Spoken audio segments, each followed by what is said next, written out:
বন্ধুরা, সুমি স্টাডি লাইফে তোমাদের সবাইকে স্বাগত। আশা করি তোমরা সবাই ভালো আছো, সুস্থ আছো এবং আমিও ভালো আছি, সুস্থ আছি।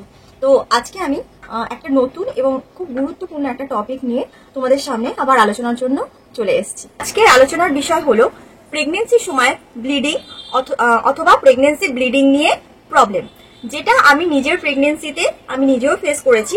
তাই ভাবলাম এটা নিয়ে তোমাদের সাথে আজকে আর একবার নতুন ভাবে আলোচনা করে নিই।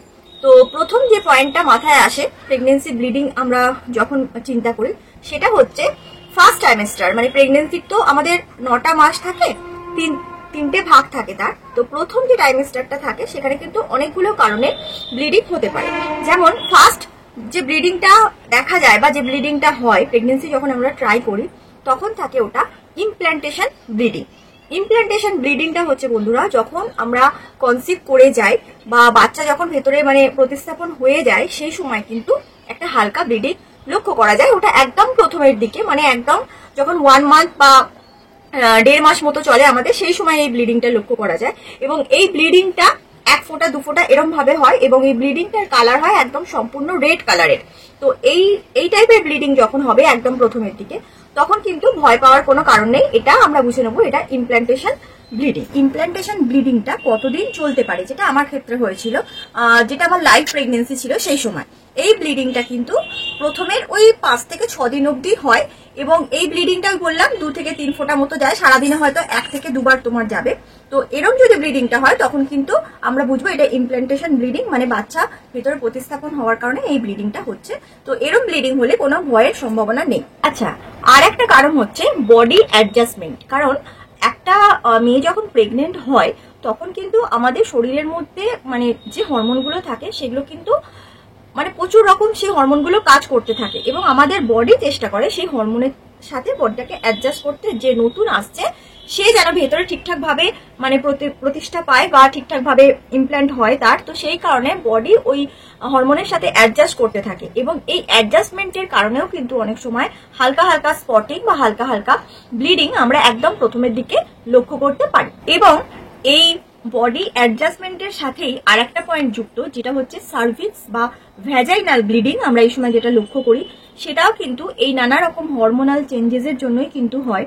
এবং আরো একটা কারণের জন্য হয়, যেহেতু বডি আমাদের অ্যাডজাস্ট করার চেষ্টা করে নতুন যে আসছে তাকে নেওয়ার জন্য, সেই সময় কিন্তু আমাদের মেয়েদের ভ্যাজাইনাল অনেক রকম ইনফেকশন থাকে ভেতরে বা ইনফেকশন দেখা যায়। অনেক সময় ভেতরে কোনো রকম যদি ইনফেকশন থেকে থাকে সেখান থেকেও কিন্তু হালকা ব্লিডিং হতে পারে, যেটা আমার ক্ষেত্রেও হয়েছিল এবং আমি বুঝতে পারছিলাম না যখন আমার লাইভ প্রেগনেন্সি এসেছিল। এবং তখন ডক্টর বলেছিল যে হ্যাঁ আমার হালকা একটা ইনফেকশন আছে। তো এই ইনফেকশনটা যদি থাকে এখানে কিন্তু অতটা ভয়ের কিছু হয় না। ডক্টররা এই সময় বলে বেশি করে ওয়াটারটা ইনটেক করতে বলে এবং খাওয়া দাওয়াটা একদম নর্মাল করতে বলে। আর ইনফেকশনের জন্য অনেক রকম মেডিসিন থাকে, প্রেগনেন্সি সেফ। তো তোমরা সেটা ডক্টরের সাথে কনসাল্ট করে সেই মেডিসিনগুলো নিতে পারো, সেখান থেকে তোমরা রিকভার করে যাবে।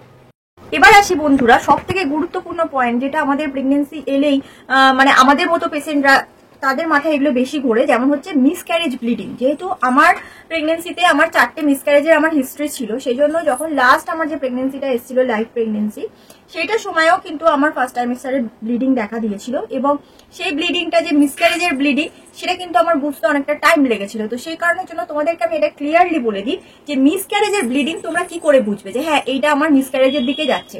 প্রথমত মিসক্যারেজের ব্লিডিং গুলোর সাথে কিন্তু মানে কালারটা থাকে না, রেড পুরো থাকে না, ওই কালারের মানে ব্লিডিং এর কালারটা রেড থাকে না, ওখানে থাকে তোমার ডার্ক ব্রাউনিশ কালারের ব্লিডিংটা হবে। এবং সেই ব্লিডিং এর সাথে সাথে টিস্যু যাবে, ছোট ছোট টিস্যু যাবে, ব্লাডের যে ক্লটিং গুলো হয় সেই ক্লটিং গুলো কিন্তু তোমাদের যেতে থাকবে এবং এটা যতটা সময় যাবে এই ক্লটিং কিন্তু আস্তে আস্তে আস্তে আস্তে বাড়তে থাকে, যেটা আমার 4টে প্রেগনেন্সির ক্ষেত্রে কিন্তু হয়েছিল। কিন্তু লাস্ট প্রেগনেন্সির ক্ষেত্রে আমার সেটা হয়নি। আমার লাস্ট প্রেগনেন্সির ক্ষেত্রে আমার ফার্স্ট 6 উইকের মাথায় যে ব্লিডিংটা হয়েছিল সেটা কিন্তু আমার 6 থেকে 7 দিন হয়েছিল এবং ফোটা ফোটা গেছিল, কিন্তু সেটার কালার ছিল রেডিশ কালার। সেই কারণে আমার মনের মধ্যে তখন একটু হলেও আশা ছিল যে হয়তো এটা লাইভ প্রেগনেন্সি বা হয়তো এর হার্টবিটটা ঠিক থাকবে, যেহেতু ব্লিডিং এর কালারটা অন্যরকম ছিল। কিন্তু তা সত্ত্বেও আমি কখন শিওর হয়েছিলাম, যখন আমি ডক্টরকে দেখিয়েছিলাম এবং প্রেগনেন্সি টেস্ট প্লাস আল্ট্রাসোনোগ্রাফি প্রথম 1 মাসের মধ্যে যাদের মিসক্যারেজের টেন্ডেন্সি থাকে বা ধরো এরকম ব্লিডিং এর প্রবলেম থাকে, প্রথম 1 থেকে 1.5 মাসের মধ্যে কিন্তু অবশ্যই ফার্স্ট আল্ট্রাসাউন্ডটা করে নিতে হয়। কেন ডক্টররাও তাহলে সেখান থেকে শিওর হয়ে যায় যে তোমার এই প্রেগনেন্সিটা লাইভ প্রেগনেন্সি কিনা বা এটা থ্রেটেড অ্যাবর্শনের দিকে যাচ্ছে কিনা। তো প্রথম আল্ট্রাসোনোগ্রাফি করলেই সেখানে কিন্তু ডাক্তাররা দেখে বলে দেয় যে বেবির হার্টবিট চলে এসছে কিনা। 6 উইক থেকে 10 উইকের মধ্যে কিন্তু বেবির হার্টবিট অবশ্যই আসবে, এবং 10 উইকের পর যদি বেবির হার্টবিট না আসে তাহলে কিন্তু সেটা থ্রেটেড অ্যাবর্শনের দিকে চলে যায় এবং সেই বেবিটা অ্যাবর্শন হয়ে যায়। আমি আশা করি তোমাদেরকে বোঝাতে পারলাম যে যদি তোমাদের মিসক্যারেজের দিকে প্রেগনেন্সিটা যায় তাহলে ব্লাডের কালারটা কিন্তু একদম ডার্ক ব্রাউনিশ হবে, টিস্যু থাকবে এবং ক্লটিং থাকবে। এবং যদি এটা মিসক্যারেজের দিকে না যায় তাহলে কিন্তু এরকম টিস্যু বা ক্লটিং যাবে না এবং ব্লাডের কালারটা কিন্তু প্রপার রেড কালার হবে এবং ফোটা ফোটা যাবে। যখনই ব্লিডিংটা কিন্তু অতিরিক্ত পরিমাণে সারাদিনে ধরো তুমি যখনই টয়লেট করতে যাচ্ছ তখনই ব্লিডিংটা প্রচুর পরিমাণে যাচ্ছে বা ওরকম ক্লটিং বা টিস্যু যাচ্ছে, তাহলে কিন্তু এখানে চিন্তার বিষয়। সঙ্গে সঙ্গে তোমরা ডক্টরের সাথে কনসাল্ট করবে এবং ডক্টর যা যা বলবে সেগুলো কিন্তু তোমরা অবশ্যই করবে। আর একটা খুব গুরুত্বপূর্ণ পয়েন্ট তোমাদেরকে বলি, যেটা আমার ক্ষেত্রেও হয়েছিল, সেটা হচ্ছে ক্র্যাম্পিং। যখনই মিসক্যারেজের একটা টেন্ডেন্সি থাকে তখনই কিন্তু প্রচন্ড তলপেটের যন্ত্রণা এবং তলপেটে একটা টান অনুভব করা যায়।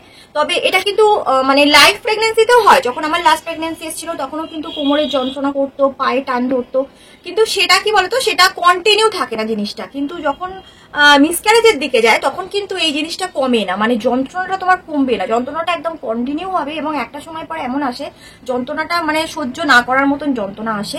তো সেই ক্ষেত্রে বুঝতে হবে যে হ্যাঁ আমার এই প্রেগনেন্সিটা মিসক্যারেজের দিকে চলে যাচ্ছে। এটা তো গেলে একটা গুরুত্বপূর্ণ পয়েন্ট। আর একটা গুরুত্বপূর্ণ পয়েন্ট আমি তোমাদের সাথে শেয়ার করবো, যেটা আমার লাইভ প্রেগনেন্সিতে আমার সাথে হয়েছিল, তাই ভাবলাম তোমাদেরকেও এটা জানিয়ে দিই বন্ধুরা। যদি আফটার 3 মান্থ, মানে তুমি ধরো প্রথমে তোমার যে আল্ট্রাসোনোগ্রাফি গুলো করার আছে তুমি করে নিয়েছো, দেখেছো বাচ্চার হার্টবিট এসে গেছে, বাচ্চা সুস্থ আছে, কিন্তু তারপরেও হঠাৎ কোনো সময় তোমার ব্লিডিং স্টার্ট হলো, যেটা আমার ক্ষেত্রে হয়েছিল। আমার 4 মাসের মাথায় কিন্তু হঠাৎ একদিন ব্লিডিং শুরু হয়েছিল এবং আমি প্রচন্ড রকম ভয় পেয়ে গেছিলাম এবং আমি সঙ্গে সঙ্গে ডক্টরকে কল করি এবং ডাক্তার আমাকে সঙ্গে সঙ্গে আমি যে মেডিসিন খেতাম ডুফারস্টোন, সেটা আমাকে একেবারে 4টে খেতে বলেন স্যার সেই দিন রাত্রিবেলা। তো সেটা খাই এবং আমি ডক্টরের কাছে পরের দিন একদম আর্লি মর্নিং এ যাই। তো স্যার আমার তো প্রেগনেন্সি আসা থেকে ইঞ্জেকশন চলতো, যেহেতু আমার অনেকগুলো 4টে মিসক্যারেজের পর আমার বেবি এসেছিল, তো সেই কারণে উনি সাপোর্ট আমাকে দিয়েই রেখেছিলেন। কিন্তু যখন 4th মান্থে আবার আমার মানে ব্লিডিং এর টেন্ডেন্সি এসেছিল বা ব্লিডিং হয়েছিল, স্যার কিন্তু আমাকে ইঞ্জেকশনের সাথে সাথে মানে 2 রকম ইঞ্জেকশনের সাথে সাথে উনি কিন্তু আরো অনেক রকম মেডিসিন অ্যাড করে দিয়েছিলেন যাতে করে ব্লিডিংটা একদম দেন অ্যান্ড দেয়ার স্টপ হয়ে যায়। কিন্তু এইখানে একটা মেডিসিন আমার ক্ষেত্রে খুব মিরাকেল করেছিল, সেটা হচ্ছে আয়রনের ট্যাবলেট PP26+। এই ওষুধটা ডাক্তারবাবু আমাকে দিয়েছিলেন এবং আমার হাজবেন্ডের কোম্পানিরই এই ওষুধটা, ডক্টর রেড্ডিসের। তো এত ভালো এই মেডিসিনটা আমার ক্ষেত্রে কাজ করেছিল। আমি ডাক্তারবাবু যেগুলো ব্লিডিং বন্ধ করার জন্য যে এক্সট্রা ওষুধগুলো আমাকে দিয়েছিলেন, যে মেডিসিনগুলো দিয়েছিলেন, সেগুলো কিন্তু আমি খাচ্ছিলাম, কিন্তু সেগুলো খাবার সাথে সাথে যখনই আমি এই আয়রনের ওষুধটা যোগ করলাম, যেহেতু আমি 4 মান্থে পড়ে গেছিলাম এবং 4th মান্থ থেকেই ডাক্তাররা আয়রন এবং ক্যালসিয়াম অ্যাড করে দেন। তো যখন থেকে এরকম আয়রনের ওষুধটা আমি স্টার্ট করলাম, আয়রনের ওষুধ খাওয়ার ঠিক 4 দিন কি 5 দিনের মাথা থেকে আমার ব্লিডিংটা একদম হঠাৎ করে ম্যাজিকের মতো পুরোপুরি বন্ধ হয়ে গেছিল এবং সেই যে বন্ধ হয়েছিল আমার ডেলিভারি অবধি কিন্তু আর ব্লিডিং নিয়ে কোনো প্রবলেম হয়নি। এটা আমি আমার এক্সপিরিয়েন্স শেয়ার করলাম বন্ধুরা, যে মানে অত ওষুধ ইঞ্জেকশন খাওয়ার পরেও যখন আমার হালকা হালকা ব্লিডিংটা যাচ্ছিল আমার খুব মন খারাপ হতো, আমি খুব চিন্তা করতাম যে কি হবে, এই বেবিটাও কি আমার ঠিকঠাক থাকবে কি না। কিন্তু তখন এই আয়রনের মেডিসিনটা এবং মাল্টি যে ভিটামিনস গুলো হয় সেগুলো কিন্তু আমার ক্ষেত্রে ভীষণ ভালো কাজ করেছিল।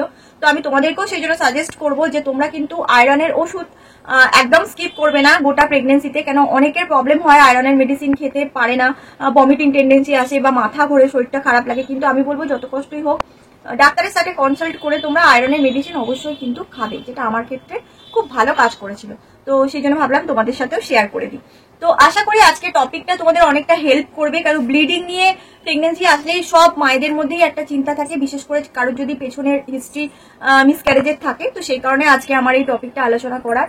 তো আশা করি তোমাদের খুব হেল্প হবে এবং যদি তোমাদের কোনো কোয়ারিজ থাকে বা কিছু জিজ্ঞাসা করার থাকে তোমরা আমাকে মেসেজে এসে জিজ্ঞেস করতে পারো, আমি অ্যান্সার দিয়ে দেবো।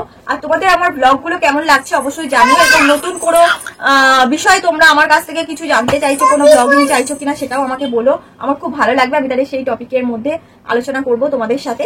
তো আজকের মতন এই টপিকটা আমি এখানেই শেষ করছি। আজকের মতো টাটা।